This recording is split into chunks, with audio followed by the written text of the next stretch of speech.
سلام كم يكني خدكم لو معلتي بزعبة أب تجري زلوا عبيه قداي كن رينا كم تفلت كله تجراوي بزعبة جفان صار جفان نوقع يزركب بحد وجن جففتين حزب تجري كم يجرم كم زقفوه يصرح له بخالي وجن كعة زيزك بزح حزبي بزح سب بخاويه أبدأ ويش تنزله كم يجرنا نايس أرجع فهم قصة نفتر كم يجرنا نزوم جففتي تحت نجبرهم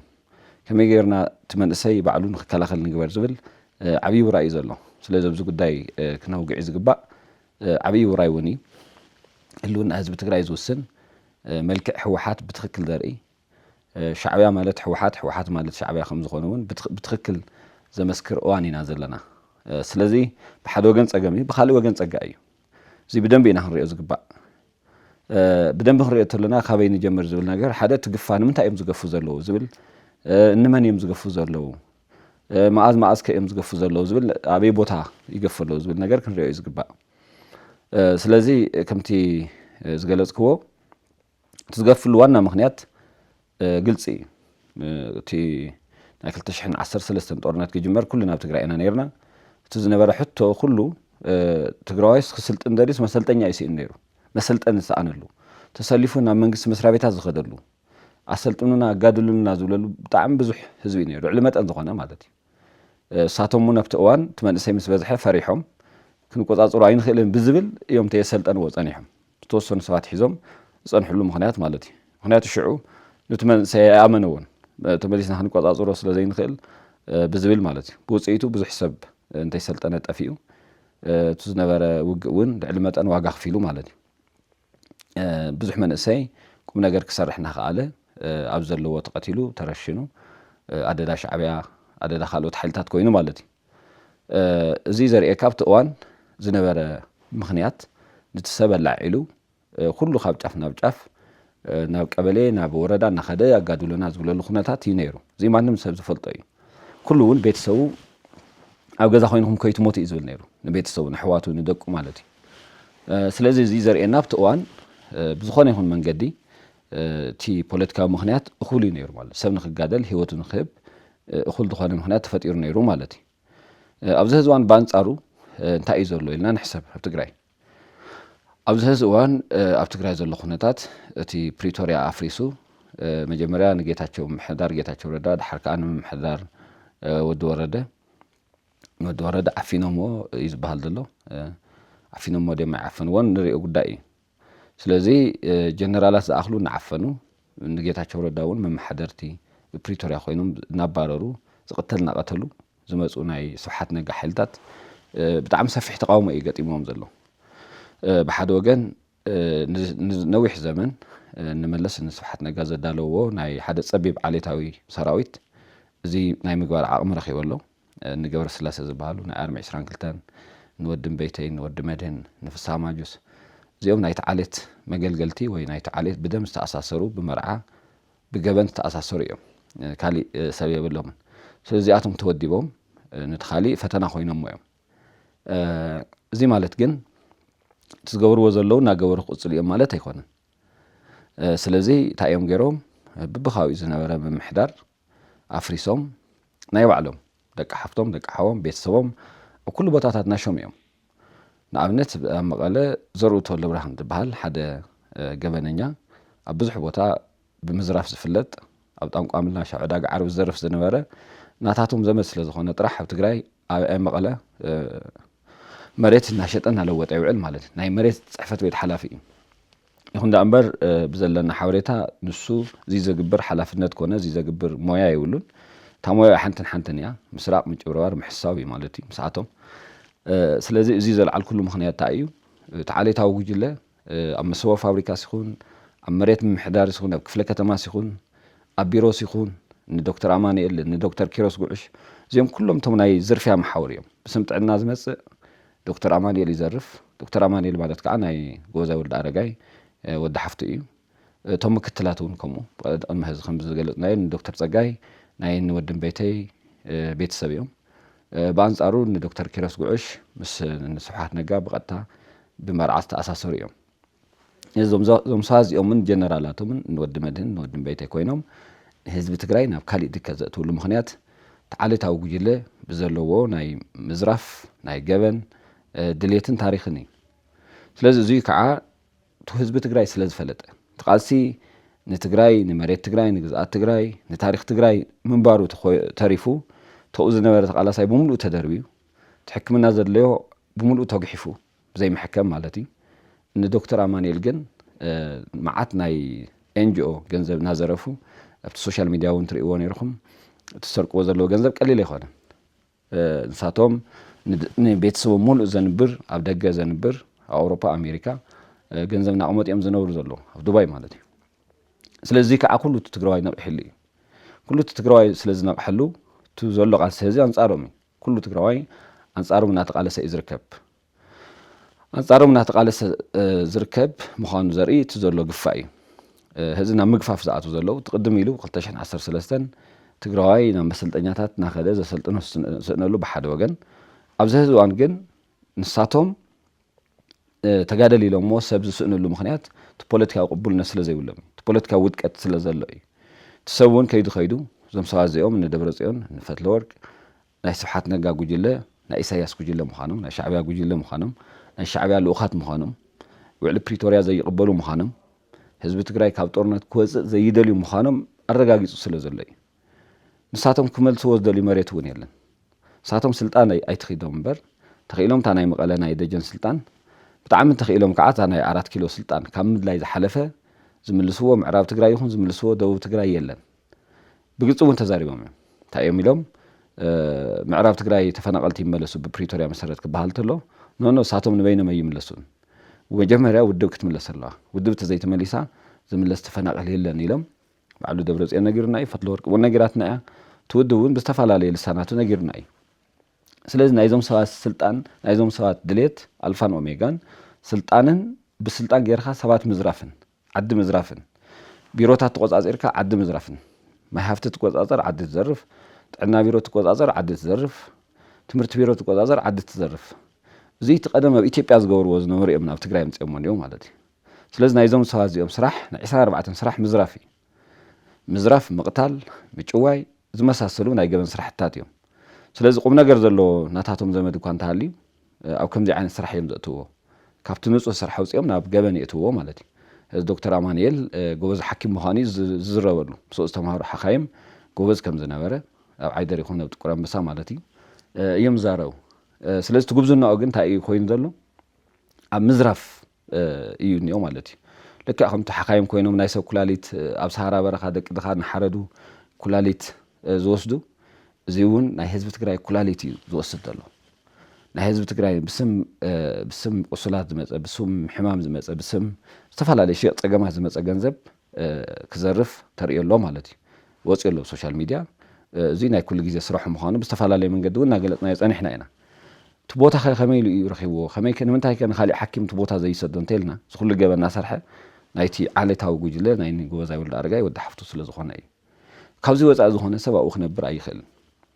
እንተነይሩ እውን ናቶም ባርያ ኮይኑ ማለት ከም ታደሰ ወረደ ከም ኣማኑኤል ኣሰፋ ናታቶም ባርያ ናታቶም ግመል ናታቶም በቕሊ ኮይኑ ክነብር እዩ ዝኽእል ካብ ወፃኢ ተወዳደራዊ ሓይሊ ናይ ባዕሎም እዩ ኣርሚ 22 ዝበሃል ብሰፈር ብዓሌት ዘዋደድዎ ሰራዊት ኣሎ ስለዚ ፀልዎ ሰብ ይቐትልዎ ፀልዎ ሰብ ይጭውይዎ ማለት እዩ እዞም ሰባት ከይዶም እንታይ ከም ዝገብሩ ርኢና ኢና ዝደለይዎን ደቂ ኣንስትዮ ይደፍሩ ደቆም ደቂ ደቆም እዚ ገይሮም ያው ካብ ሕጊ ዘምልጥሉ መንገዲ ይመቻቾ ስለዚ ኩሉ ዓይነት ገበን ዝሰርሑ ሰባት እዮም ማለት እዩ እዚ ስለ ዝኾኑ እቲ ህዝቢ እዚ ምዃኖም ስለ ዝፈለጠ ብዝተፈላለየ መንገዲ ብፍላይ ሳላ ሶሻል ሚድያ ሳላ ፌስቡክ ሳላ ትዊተር ሳላ ቲክቶክ እና ካልኦት መንገድታት ሰብ ይፈልጦም ስለ ዘሎ ንዞም ሰባት እዚኦም ክጋደል ትኽእል ማንም ሰብ የለን ምእንቲ ደብረፅዮን ኢሉ ዝሞት ሰብ የለን ቅድም ኢሉ ንፈልጥ ኢና ሓደ ተጋደላይ ሓደ ቁስል ተጋደላይ ደብረፅዮን ተኸቢቡስ ክልተ ክፍለ ጦራት ንደብረፅዮን ክበሃል ይበልዓ ተባሂሉ ተወሲኑ እዩ ኣሕፈሮምን ሓውዜንን ዝበሃላ ክፍለ ጦራት ኢሉ ተዛሪቡ ነይሩ እዩ ስለዚ ኣብቲ እዋን እሱ መራሕቲ ከይሞት ኢሉ ደብረፅዮን ከይሞት ወዘተርፈ ከይሞት ኢሉ ብዙሕ መንእሰይ ሂወት ይኸፍል ነይሩ እዩ ሎሚ ግን እዞም ሰባት እዚኦም ናይ ስርቂ ሰባት ናይ ገበን ሰባት ናይ ዓሌት ናይ ከባቢ ሰባት ምዃኖም ምስ ተረድአ ኩሉ መንእሰይ ንኣኻትኩም ኣይንሞትን ክንነብር ኢና ንደሊ ዝሓለፈ እውን ብትኽክል ንሕና ንዓድና ኢና ተቃሊስና ንስኻትኩም ግን ሓንሽሽኩም ኢኹም ናብ ናይ ባዕልኹም ዓሌታዊ መንገዲ ኣምፂኹም ኢኹም ጨዊኹም ኢኹም እንደልዮም መራሕቲ ኣጥፊኹም ኢኹም ቀቲልኩም ኢኹም ብዝብል ብጣዕሚ ሓያል ተቃውሞ እዩ ዘሎ ስለዚ ናይቲ ግፋ መሰረታዊ ምክንያት ፖለቲካዊ ቅቡልነት ምስኣን ፖለቲካዊ ዓቕሚ ምስኣን ፖለቲካዊ ውድቀት ሕወሓት ምዃኑ ክንፈልጥ ኣለና ብፍላይ ድማ ሕወሓት ሻዕብያ እየ ምስ በለ ጽምዶ ዝበሃል ምንቅስቃስ ብናኣወል ስዒድ ኣብ ኣክሱም ኩሉ ህዝቢ ተጨፍጭፉ ሕዳር ጽዮን ምድሪ ኩሉ ህዝቢ ተጨፍጭፉ ኣብ ኣክሱም ሓወልቲ መጺኡ ሽጉጥ እናተኮሰ ንሕና ከምዚ ኢና ጀጋኒ ኢና እናበለ ኣብ ልዕሊ ሬሳ ህዝቢ ኣብ ልዕሊ ደም ህዝቢ ዝጨፈረ ሰብ እዩ ስለዚ እዚ ምዃኑ ዝፈልጥ ህዝቢ ኣክሱም ሎሚ ኣይጋደልን ክብል ተሎ ክገፍዎ ትኽክል እዩ ኣብ ኣክሱም ዓብዪ ተቃውሞ ርኢና ኢና ኣብ ካልኦት ከባብታት እውን ከምኡ ማለት እዩ ስለዚ እንታይ እዩ ሓደ እቲ ምክንያት ንምንታይ እዮም ዝገፍዎ ዘለዉ ክንብል ተለና ነዞም ሰባት እዚኦም ኣንጻር እዚኦም ዝጋደል ተዘይኮይኑ ንኣቶም ዝጋደል ሰብ ስለ ዝሰኣኑ እዩ ዓሌታውያን ምዃኖም ስለ ዝተፈለጠ ናይ ገበን ሰባት ምዃኖም ስለ ዝተፈለጠ ብደም ዝጠልቀዩ ብገመድ ዝጠልቀዩ ሕልናኦም ዝወደቁ ሰባት ምዃኖም ስለ ዝተፈለጠ እዞም ሰባት እዚኦም ዝጋደል ሰብ ስለ ዘየለ ናይ ግደን ክገፍ ኣለዎም ማለት እዩ ስለዚ ፖለቲካዊ ውድቀት ምዃኑ ክንርዳእ ኣለና ንኣኹም ኣይንጋደል ዝብል መንእሰይ በብኸባቢ በብገዝኡ ምብዛሑ ዓብዪ ዓወት እዩ ማለት እዩ ስለዚ እዚ ብሓደ ብዓወትነቱ እውን ክንሪኦ እዩ ዝግባእ ዓብዪ ዓወት እዩ ፀረ ህዝቢ ትግራይ ዝኾነ ጉጅለ ሕወሓት ናይ ሻዕብያ ልኡኽ ናይ ኢሳያስ ልኡኽ ዝኾነ ናይ ስብሓት ነጋ ካምፓኒ ኩሉ ሰብ ፈሊጥዎ ነቂሕሉ ከምቲ ዓንተ ዝበልክዎ ምሳር እየ እሞ ናታትኩም ወገን እየ ምሳር ሓኽሊ እየ እሞ ናይ ጫካ ወገን እየ ዛፍ እየ ኢሉ ብስም ህዝቢ ትግራይ ዝሽቅጥ ዝነበረ ጉጅለ ብዚ ደረጃ እዚ ክቃላዕ ምኽኣሉ ዓብዪ ዓወት እዩ እዚ ጥራሕ ኣይኮነን እቲ መንእሰይ ትግራይ ፀረ ግፋ ዝበሃል ምንቅስቃስ ፈጢሩ ኣንጻር ዞም ገፈፍቲ ፖለቲካዊን ወታደራውን ምንቅስቃስ ይገብር ኣሎ እዩ እቶም ብብሰፈሩ ዘለኣለሞም ኣብ ምግፋፍ ዘሕለፍዎ ሰባት ንኣቶም ዝቃወም ፖለቲካዊ ምንቅስቃስ ወታደራዊ ምንቅስቃስ ተፈጢሩ ኣሎ ማለት እዩ እዚ እውን ዓብዪ ዓወት እዩ ሕወሓት ኣይንቕበልን ሕወሓት ናይ ሻዕብያ ድርጅት እዩ ናይ ኢሳያስ ድርጅት እዩ ናይ ስብሓት ነጋ ድርጅት እዩ ዝብል ብሓደ ወገን ዝርድኢት እዚ ብሓደ ወገን ብካሊእ ወገን ድማ ብጉልበት ተመፂኹም እውን ብጉልበት ክንገጥመኩም ኢና እዚ ባዕልና ክንከላኸልና ንባዕልና ሕሊፍና ይንህብን ዝብል ፀረ ግፋ ምንቅስቃስ ምፍጣሩ ካልኣይ ዓወት እዩ ስለዚ ህዝቢ ትግራይ ናብቲ ዝድለ ነፃነት እናተጓዓዘ ምኻዱ ን50 ዓመት ብዝጉጅለ እዚ ዋላ እንተተገዝአ ወለዶታት ብስም ዝጉጅለ እዚ ዋላ እንተጠፍኡ ብዙሕ ህዝቢ ስደት እንተኸደ ብዙሕ ህዝቢ መሬቱ እንተሰኣነ ሂወቱ እንተሰኣነ ኣብዛ ሰዓት እዚኣ እውን እንተኾነ ተሓደ ፖለቲካዊ ንቕሓት ምፍጣሩ ኣይንጋደልን ምባሉ ንኣኻትኩም ብኣኻትኩም ኣይንመሓደርን ምባሉ ምዕማፁ ብሓደ ወገን ብካሊእ ወገን ከዓ ኣይ ብሓይሊ ብዓሌት ተወዲብና ብኸባቢ ተወዲብና ክንመፀኩም ኢና ትብሉ ተኾንኩም ከዓ ንሕና እውን ንባዕልና ክነድሕን ኢና ዝብል ፀረ ግፋ ምንቅስቃስ ምፍጣሩ ዓብዪ ዓወት እዩ ስለዚ እዚኣቶማት ከም ዕድል ተጠቂምና እቲ ትግራይ ዘሎ ስርዓት ክንኣልየሉ ኣሊና እውን ናብ ሕጊ ክነቕርበሉ ዝግባአና ግዜ ህዚ እዩ እዚ ክንብል ተለና እቶም ዝገብሩ ዘለዉ ከዓ ንንመን እዮም ዝብል እውን ክንሓስብ ክንክእል ኣለና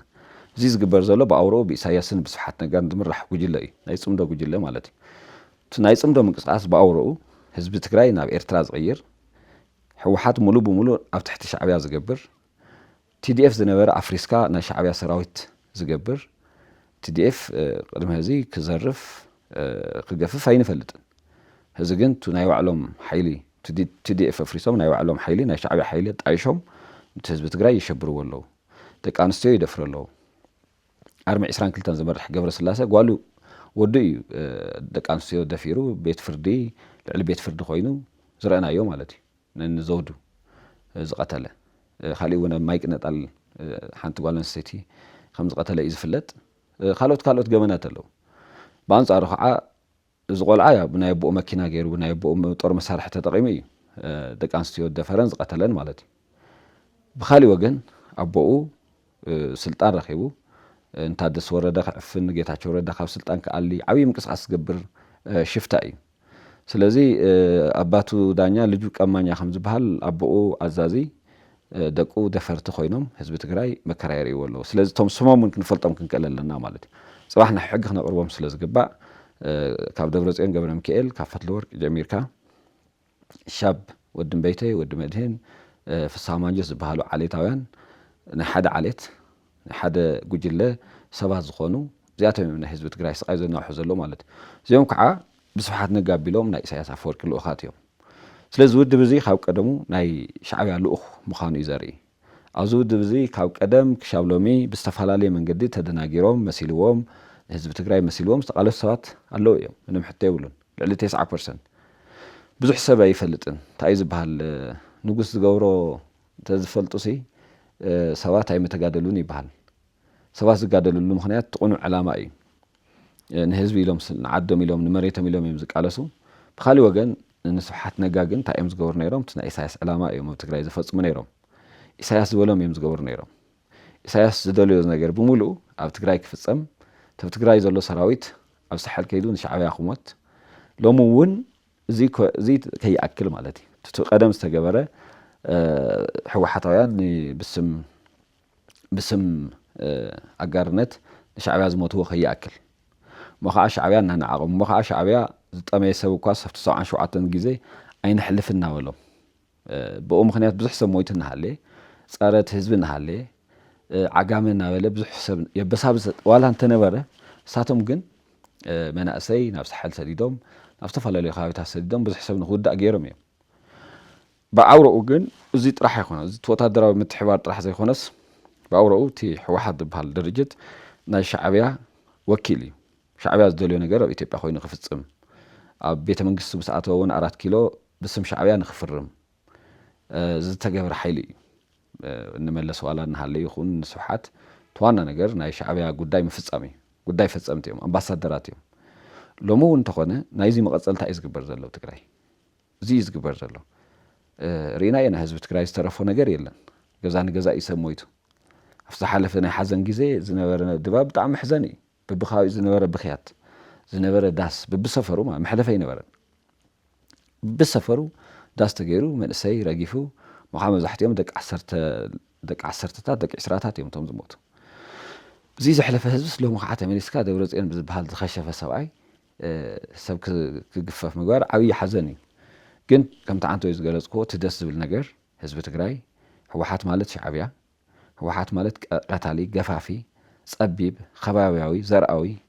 ምዃኑ ብግልፂ የርኢ ኣሎ ማለት እዩ ብግልፂ ተረድዩ ኣሎ ህዝቢ ትግራይ ከምቲ ቀደም ውድብና እያ ናትና እያ ናይ ኩልና እያ ናይ ህዝቢ ትግራይ እያ ውድብ ኣይትጋገን ውድብ ማለት ህዝቢ ትግራይ እዩ ገለ ዝበሃሉ ሓሶታት ተገሊፆም ሎሚ ሓቅነቶም ወፂኡ ኣሎ ማለት እዩ እቲ ዝተሸፈኑሉ ነገር ተቐሊዑ ዓፅሞም ተሪፉ ኣሎ ስለዚ ኩሉ ትግራዋይ ዳርጋ ኩሉ ትግራዋይ ዝተረድኦ ነገር ሕወሓት ማለት ናይ ስብሓት ነጋን ዓሌቱን ጉጅልኡን ካምፓኒ ከም ዝኾነት ብኣውረኡ ከዓ ትፀዋዕነታ ንኢሳያስ ኣፈወርቂ ከም ዝኾነት ብኣውረኡ ክተሳቅዐት ደሊ ነገር ናይ ሻዕብያ ጉዳይ ከም ዝኾነ ካብ ቀደም ክሻብ ሎሚ ዝፍለጥ ነገር ምዃኑ እዩ ስለዚ ሎሚ ዘሎ ጥራሕ ብምርኣይ ሎሚ ዝገብርዎ ዘለዉ ጥራሕ ብምርኣይ እዞም ሰባት እዚኦም ሻዕብያን ናይ ሻዕብያ ተላእኽትን ምዃኖም ዝተገለፀ ነገር እዩ እዚ ጥራሕ ዘይኮነ ትግልፅነት ትንቕሓት ትዘሐጉስ ነገር ዝስሑ ሓደ ነገር እዩ ትግራዋይ እዚ ምንቅሑ ዓብዪ ነገር እዩ እዚ ጥራሕ ዘይኮነስ ብስሩ ነዚ ዝቃወም ሓይሊ እውን ተፈጢሩ ኣሎ ነዚ ዝቃወም ወታደራዊ ሓይሊ ብጣዕሚ ሰፊሕ እዩ ካብ ጀነራል ክሻብ ተራ ወታደር ብጣዕሚ ብዙሕ እዩ ብጣዕሚ ብዙሕ ማለት እዩ ነዚ ዝቃወም ፖለቲካ ሓይሊ እውን ብዙሕ እዩ ነዚ ዝቃወም መንእሰይ ብዙሕ እዩ እዚ ተቃዊሞም ድራማ ዝሰርሑ መናእሰይ ብጣዕሚ ብዙሓት እዮም ኣብ ቲክቶክ ምርኣይ ይከኣል ብንቕሓት ብብቕዓት ድራማታት እናሰርሑ